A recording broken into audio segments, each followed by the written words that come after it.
मी भीमराव रामजी आंबेडकर.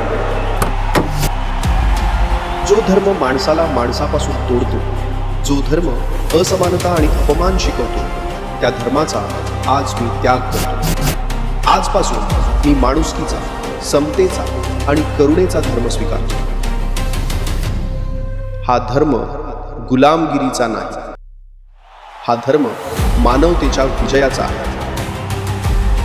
मी बुद्धाचा मार्ग स्वीकारतो. मी बुद्ध धर्म स्वीकारतो.